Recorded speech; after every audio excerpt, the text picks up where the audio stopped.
I've scaled my business from zero to 190K dollars a month in 6 months, and I've been in the game for a long time. And I've built a school community from zero to almost 100 members. And I don't have the biggest personal brand in the world, right? In fact, I'm a very small fish in a very big pond with my humble 170 subscribers on YouTube at the moment of recording this video, and I think a few thousands on fucking Instagram, right? But that didn't stop me from starting my business and building the life that I wanted. A life where I don't have to answer to any boss, and where I can work from anywhere in the world and do whatever the fuck I want. So if you clicked on this video, you probably want the same thing. You've been putting off starting your online coaching business, or maybe you started but without much success. And in this video, I'm going to show you how you can start a coaching business from zero and scale it to 7 figures, even if you have no skills, no experience, and no followers. So let's get into it. This is everything that we're going to cover in this video. I'm going to cover breaking limiting beliefs about starting and scaling an online business, because I'm sure you have limiting beliefs, and this is the most important part that we need to cover, because it's all about your beliefs. If you don't have the right belief systems, you're never going to go anywhere in life. You're not going to go far. So you need to break those false beliefs that you have first. And then we're going to cover how to pick what to coach about if you have no idea, because you might think, okay, I want to start a coaching business, an online business, but what the fuck am I going to coach about? Like, I don't know shit. And I'm going to tell you how you can do that. How you can do that even if you have no experience and you don't know what to coach about. You have no idea how to do it. And then we're going to cover how to build the offer, and then the content strategy, and then how to get your first client fast. So make sure you have no distractions, because I'm about to drop a lot of value. This is going to be a very long video, pretty long. I don't know how long, but turn off your phone, go to a quiet place, and try to focus for the next, I don't know how long, many minutes this video is going to be, but try to focus for the entirety of this fucking video, because it's going to be important. I'm going to drop a lot of value. So the first topic that we're covering is breaking limiting beliefs about starting and scaling an online business. So I know you've been having this idea of starting an online coaching business for a long time, right? Maybe you've started, but you have no idea what you're doing. And trust me, I was in the same place. I've started so many businesses before I found something that actually worked for me. So I've tried drop shipping, Amazon FBA, I tried affiliate marketing, tried selling sneakers, I've tried copywriting, SMMA, and I basically tried all of them. And finally, I've landed on growth operating, which is the business model that allowed me to scale to over 100K a month. And I've done that. And then I started my own course on growth operating, where I was helping people get the first client and as fast as possible, and now their clients scale. And all my previous experience with all the different business models I tried before gave me the skills necessary to be successful at growth operating. But it took me years. It took me almost 8 years of trying and failing, and being desperate and crying and sweating blood. I've tried. It's been hard. It's been fucking hard. I don't know what the fuck am I saying, but it's been hard. And yeah, why am I telling you this? I'm telling you this because you probably think that you need to be an expert at something before you can start your own coaching business, which makes sense. But you probably think that you need to have a lot of experience. And I'm here to tell you that that's not true. You don't need to do what I did, try a bunch of different things and become really good at something before you can help other people. In fact, you can be an absolute beginner and still start an online coaching business. Now the question is, how? How do you do that? How can I teach other people if I don't have experience? And that's a good question. But you need to reframe this question. I'm sure that you have some level of experience in something. I refuse to believe that there is absolutely nothing that you can teach someone. And you need to look at what you're already good at and use that. Maybe you're pretty good at running, like for example, I don't know. Maybe you're decent at fucking cooking. I don't fucking know. Whatever it is, I know you can do something. Like, you can do something. And that doesn't mean that you have to be the best at that thing. If you're good at running, I'm not saying that you have to be fucking Usain Bolt in order to be able to help other people run. You just have to be a little bit better than your ICP. And if you don't know, ICP stands for Ideal Customer Profile. And that's your ideal client or dream client. So let's say, for example, that you can run a decent 5K. So you can teach an absolute beginner who has no idea how to start running how to run a good 5K. Because in their eyes, you're the expert, because you can do something that they can't. You get the idea. You don't have to be an expert or the best at something. You just have to be a little bit better than your client, than your ideal client. And I promise you, there is something that you can teach someone. Look at everything that you can do better than someone and pick one thing. And if there's really nothing that you know how to do, which I really doubt, but if it's like that, then you can spend a little bit of time, learning a skill. It doesn't take that long to become better than the average person at something. Like, for example, let's say you want to teach people how to do drop shipping and you know nothing about drop shipping. You can spend an entire week doing as much research as possible about dropshipping and watch every useful piece of content that you can find online. And I promise you that after that week, you'll know more about dropshipping than 90% of people. And you can also use AI to learn faster to speedrun the process of learning. So you have no excuse, to be honest. Now, let me tell you a real story. Back in 2017, I got into dropshipping and I was a complete beginner. Like, had no idea what dropshipping was. I had zero skills. It was the first time I heard about the word dropshipping. But I wanted to give it a try, so I spent an entire week watching every video I could possibly find online on YouTube about dropshipping. And 1 week later, I opened my first store and I paid an influencer like $200 to post a story about a product that I wanted to sell on my store. It was like a necklace, a little necklace. And, yeah, just after 1 week of doing the research and starting my, first ever dropshipping store, I made my first sale. It was like, I don't know, $24, I think. I paid $200 and I made a sale for $24. And that was the only sale I made for that, for that sponsorship or whatever. But that's not the point. Even though I lost money, I made money I started the business in a week and I made money. That's the point. That's what you need to get from this story. And back then there was no ChatGPT. It was 2017, no AI, so I did everything by myself. So if I did it back then with no AI and all by myself, then you can do it now with AI and all the tools that we have and all the knowledge that we have and all the content that we have about business on YouTube that's free. There's so many free courses online that you can learn it. Anything that you want in like a week if you really want to. You just don't be lazy and get to work. And once you've learned enough about a topic, then you can start helping other people. You have to see it this way. If you're at level 1 at something, you can help people at level 0 get to level 1.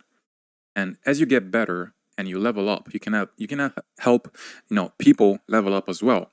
So if you're at level 2, you can help people at level 0 and level 1, right? You can help people from level 0 get to level 1, and then people go from level 1 to level 2. So now you know that you don't need to be an expert to start a coaching business. And we broke that limiting beliefs. You just need to get to level 1 as fast as possible, which doesn't take long if you focus. And then, you can start helping people go from 0 to 1. And as you go on, you keep learning and you keep leveling up. You can help other people level up as well. Now, another limiting belief that you might have is that you need to have a big audience to get clients and make money. And that's also not true.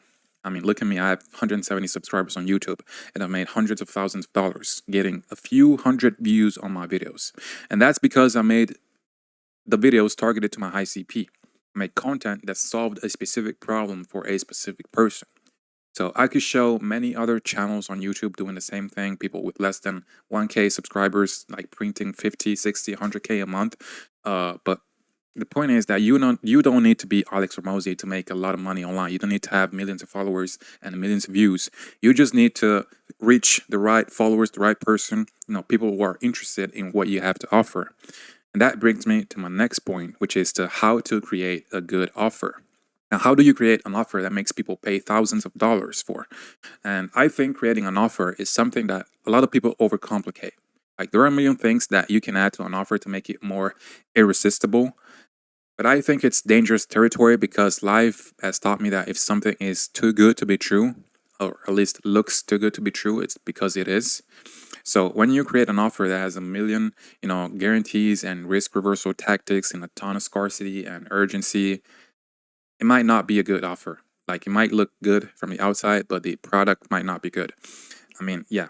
And one thing you need to remember, and it's something that not a lot of these gurus talk about, is that if you have a great offer but a bad product, and you don't care about improving the product, you won't be in business for a long time. That's why you see a lot of gurus, they make a lot of money fast, like they make out on 100, 200K, 300K fast, and then they fucking disappear, and you never hear about them ever again. Like they just completely disappeared just because they had a bad product. You might make some quick cash, but you won't last long term. And your goal shouldn't be to make 100K, just once. Your goal should be to make millions of dollars over the next years, like forever. Right. So that only happens if you have a good product. So going back to the offer, if you see an offer that is wrapped with a lot of shiny things, it's usually to hide the fact that the product is not great. If you have a good product, you can make millions with the simplest offer and the simplest funnel. I was watching a Charlie Morgan interview the other day, and it was saying basically the same thing. You see, now a lot of people trying to cover shit with gold, and I'm paraphrasing, but that's the concept. Basically, you can cover shit all you want with all the gold that you want. You can put perfumes, whatever, to cover that, the smell of shit, whatever, but it's still gonna be shit. Shit is gonna be shit, always. Like it doesn't matter how you cover it. It doesn't matter if you cover the smell. It's gonna be shit.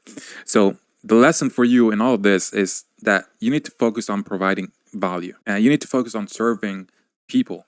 Ask yourself, how can I serve my ICP in the best way possible? How can I make sure my ICP is happy and wants to keep working with me? And those are the questions that you need to ask yourself before you start doing anything else, because it just reframes everything. If you focus more on the marketing than you do on your clients, you're gonna have a much harder time trying to make money. So understand how you can serve your ICP first. Now, obviously, if you're a complete beginner and you've never had a client, you don't know what your ICP wants, right? But you can easily find out with a few tactics that I'm about to explain to you. So the first and easiest is to use AI to do research about your ICP, and it'll help you a lot, speeding up the process.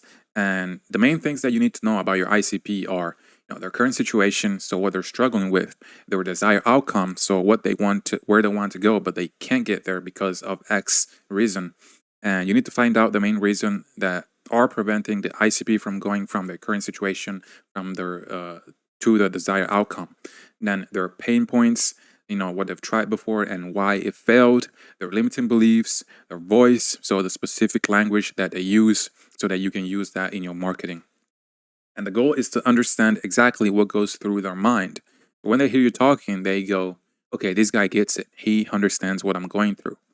And another way that you can do research about your ICP, and this is all assuming you have no following, is to see what people in your niche are doing. So study your competition. You don't need to invent anything, like especially if you're new. You just need to go to your competitors, social media pages and landing pages, subscribe to their newsletters and read their emails and, see what they're doing.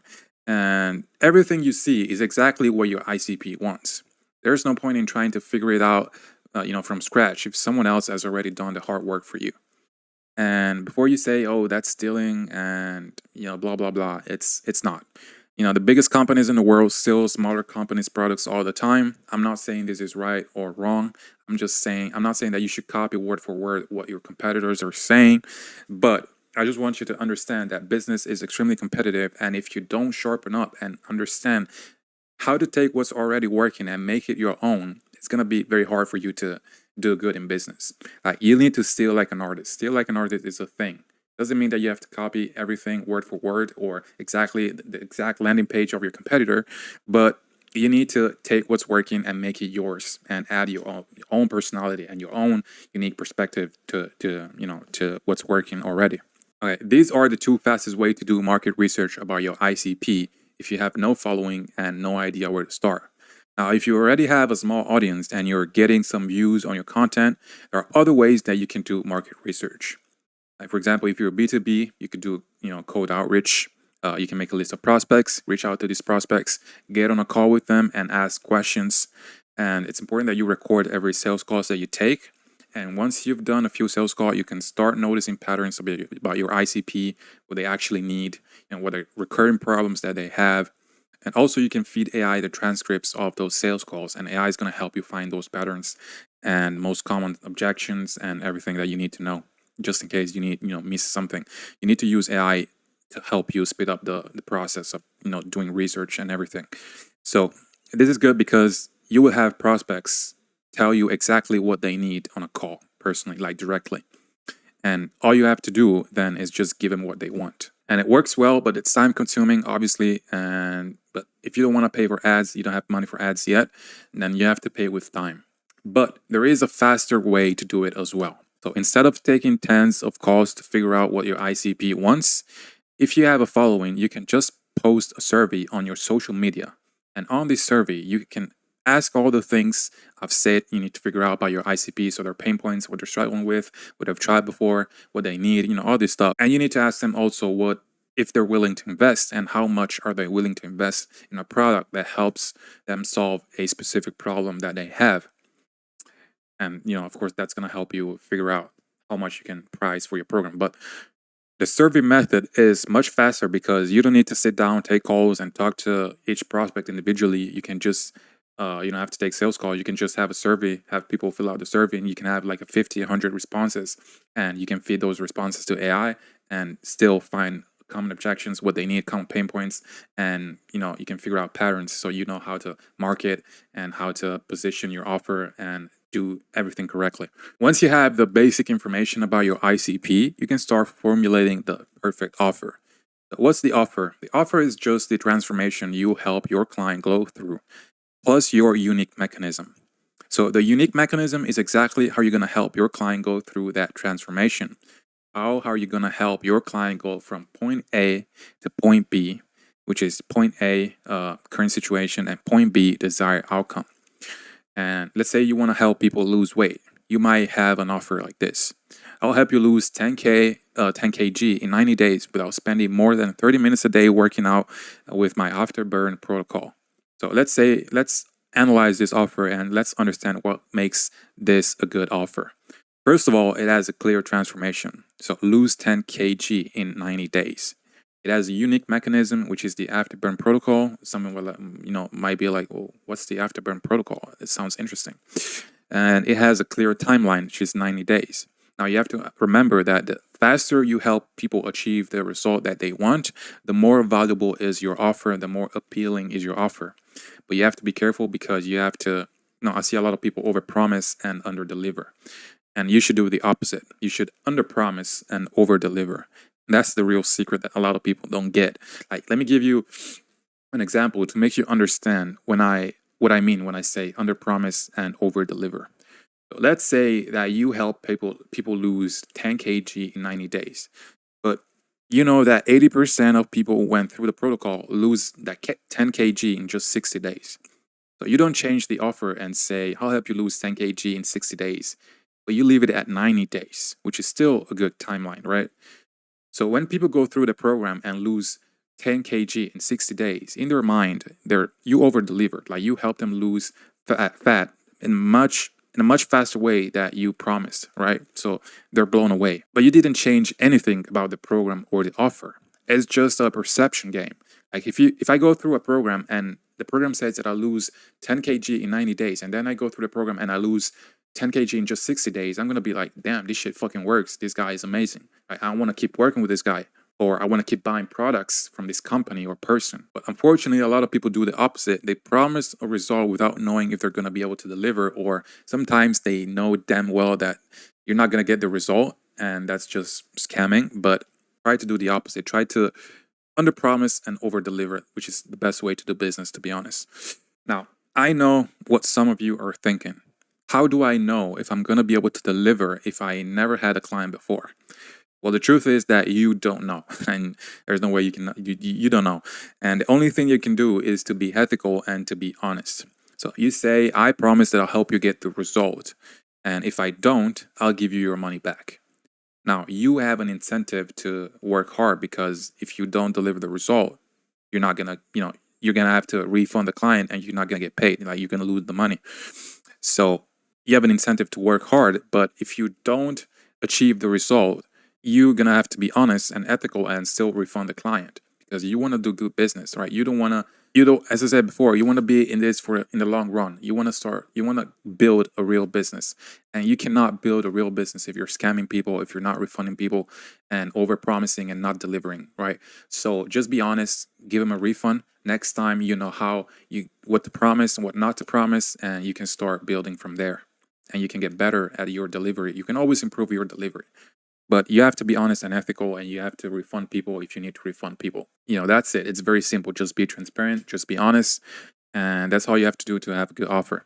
You know, a clear transformation, a unique mechanism, and a clear timeline. And there are ways that you can use to make your offer more irresistible. Like you can make it easier for your clients to achieve the result. You can, you know, the less work they have to do, the more valuable the offer is. The faster you help your clients achieve the result, the better the offer is. If you want, you can add a money back guarantee as long as you're being truthful. And these are all the ways that you can use to make your offer more appealing and good to your ideal client. And then there are a bunch of tactics that you can use, like urgency and scarcity. But I don't think you should focus on them, especially if you're a beginner, because as I said, you can use all the tactics that you want, but if you're trying to cover shit with gold, it's still going to be shit. So just focus for now at least on product and delivery. And then once you build the offer and you can, you know, you can actually get the result, you can start using some other tactics like urgency and scarcity, only if they're real though. Always be honest and ethical, right? But for now, just focus on product and client delivery. All right, now you know how to create a good offer. Now let's talk about the content strategy, because this is what drives your revenue. Since we want to start and scale a business organically, we need to have a good content strategy that attracts qualified leads. And if you want to scale with ads, that's, you know, a different story. In this video, we're just focusing on organic growth. Now, as I said before, you don't need to have 1 million followers and millions of views to make good amount of money with your coaching program. But you need some, like you need someone to see your offer and your content so you can have some leads, right? You might have the best offer in the world, but if you have no traffic, you ain't gonna make no money, right? So you're gonna have to post content, and if you want to post, don't want to post content, then you will need different methods, which I'm gonna cover later in this video when I tell you how to sign your first client fast. But I'm assuming that if you're watching this video, you want to grow a personal brand, so you're willing to show your face on camera, which I strongly advise you to do so. And now, you need a content strategy, and you need to choose where you're going to post your content. My advice is that you choose one platform and master that platform, and then you can branch off to different social media platforms. And I think it's counterproductive to post on 10 different social media platforms when you're a beginner, because it distracts you from the important things that you need to do on your business, in your business. So choose one and stick to it. And you have a bunch of different platforms to choose from, and I'm gonna save you some time. Just pick YouTube because it's the best one. It's the best platform to get organic clients right now. It's just the best one. TikTok is not the best for clients. I mean, just if you think about the type of people that use TikTok, it's just usually people with a fried brain and they can't focus for like more than 5 seconds. Instagram is a little bit better still, though. The amount of nurturing that you can build with a single YouTube video is just like irreplaceable with other social media platforms. Like they can't compete with YouTube when it comes to nurturing leads. Like you can post one video and that's, I don't know, an hour or 2 hour long, and you can get so many leads from that one video. Now you can use IG if you want to, or TikTok, to funnel people into your YouTube, so into your long form content. And I think that's the smartest way to use TikTok or Instagram, in your business. But if you're just starting out, I would suggest that you only start with the long form content. And then once you start seeing some results, you can always, clip that content into a short form and post it on on Instagram and TikTok. Like, you can always repurpose long form content, right? So just trust me, just start on YouTube. Yes, it takes a little bit longer to grow. Once you do grow on YouTube, it pays off big time. Like, it pays off, trust me. So because every video you post on YouTube is like a piece of digital asset. Like, it can bring revenue even years after you've posted it. Now, what's the content strategy that you should use on YouTube? There's a trend right now with this micro niche channels on YouTube. So channels that solve a very specific problem for a very specific person. And these channels can make a lot of money even without getting many views. And that's why I think this is the best time to start a YouTube channel to grow your business right now in 2026. However, even though these channels can print money without a lot of views, they could make much more money if they had a top of funnel strategy. And this is why I've decided now to go broader with my content on my YouTube channel, because I used to focus only on valuable content and very niche content. But then when you go hyper specific with your content, you also reduce your TAM, which is your total addressable market, by a lot. And if you don't know what TAM is, as I said, total addressable market, and this is the definition. So total addressable market, TAM, is the maximum revenue opportunity available for a product or service if a company captures 100% of the market demand. So if you reduce your TAM too much, you reduce the pool of people who could potentially buy your service by a lot. And if there is a lot of competition in that market, it can be really hard to stand out. So I believe that the best strategy is a mix of top of funnel content, middle of funnel, and bottom of funnel. And I think you need all three if you really want to stand out. And I see a lot of people only focusing on value, hyper specific content. And while that's good, you're putting a ceiling on the amount of money that you can make. If you have all three, you can use your top of funnel content to convert some people into the middle funnel and bottom of funnel content. And yes, you're going to attract more unqualified leads, but if your content ecosystem is set up to, the right way, you can always nurture those leads into eventually becoming clients. So I think this is the best strategy that you can use. Do the value content. This is the content that solves a specific problem to your ICP. And that's the content that positions you as an authority. Like, for example, in my case, could be how to set up an onboarding automation, onboarding flow for, whatever. And that's very specific to someone who has that problem. But also post top of funnel and middle of funnel content. So the top of funnel content is the content that has the potential to go viral.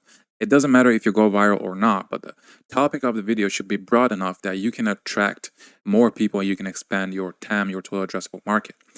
And the middle of funnel content is usually the content that makes people like you. So your personal stories, the stories that make you a real, relatable human being. Some examples are stories of your struggles, stories where you express your opinion on something, or maybe videos where you share your values and principles. And you need all three if you want a complete content strategy. Because let's say you only post top of funnel content. Okay, you go viral, you get a lot of views, but you don't get clients. Like you're famous, but you're making no money because you don't have people coming to you for the right reasons. You get a lot of fans, but not customers. If you only post like middle of funnel content, like people are gonna like you, they're gonna relate to you, but they don't see you as an authority in that niche. So they're like, okay, I like this person, but I don't trust this person enough to buy from him. And if you only post bottom of funnel content, you become an authority in that niche. And yes, you attract qualified leads and qualified buyers, but you reduce your TAM by a lot. So you're putting a ceiling onto your potential earnings. So this is the best. So the best way is to have all three: top of funnel, middle funnel, bottom of funnel. So you can attract a lot of people and you can convert a percentage of the people from your top of funnel into your bottom of funnel, and they eventually become a client. But you have to set up your content ecosystem the right way. Now, you have an offer and the content strategy, the content strategy. Now, let's talk about how to sign your first client as fast as possible. Now, as I said, growing on YouTube is a great long-term strategy, but it takes time. And now, I can't tell you how long it's going to take for you, but if you're following the content strategy correctly, it shouldn't take too long. Like in my case, I think it took me a couple of weeks to get my first client, and I wasn't getting a lot of views. So it's doable. Like you can get a few clients in the first few weeks of you posting on YouTube if you're doing the things the right way. But it's good to have other acquisition channels because you don't want to wait forever for your YouTube to grow. You want to start getting some clients immediately, right? Now, your strategy is going to change depending on whether you're B2B or B2C. Because if you're B2C, it's a little harder. Like, for example, let's say you're selling a course or coaching program on how to play the guitar, and it's hard because you can't do outreach. Like, you can't reach out to random people and ask them if they want to learn how to play the guitar. Like, I mean, I guess you could, but it's going to be extremely hard, right? Who you're going to reach out to? Like, you're just going to go to complete random people and ask them, hey, do you want to play the guitar? And I mean, it's hard. I think your best option if you're B2C is communities. So you find groups and communities where your ICP hangs out. and you get into these communities, but you don't spam, you don't start selling immediately. You just get into these communities and you start posting and providing value to people for free, and you start having conversation with people. And once you start becoming an authority in that community, people are going to reach out to you like naturally. Or you can start, you know having conversation with people, DMing people, and just having conversations without selling.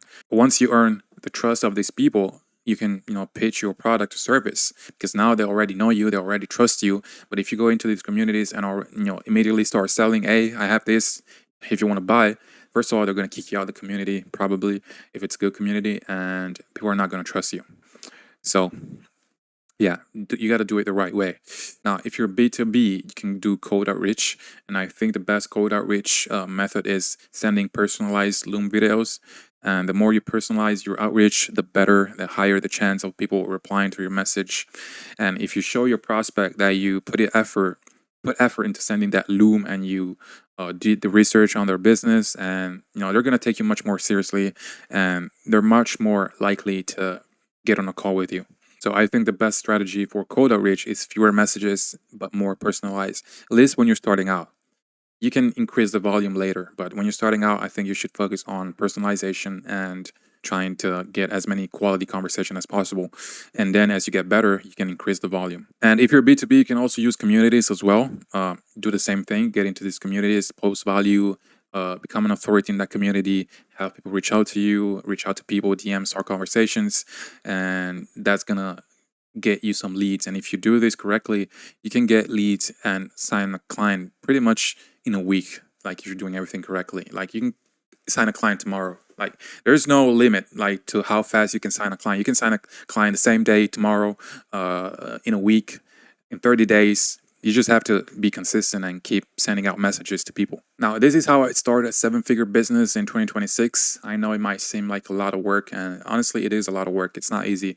If it were easy to start a business, everyone would do it and everyone would be a billionaire. But it's not. It takes a lot of work. That's why if you want my help, you can.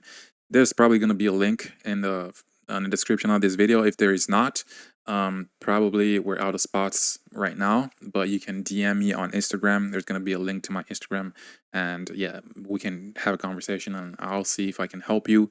But yeah, that's it for this video, and hope this was helpful, and I'll see you in the next one.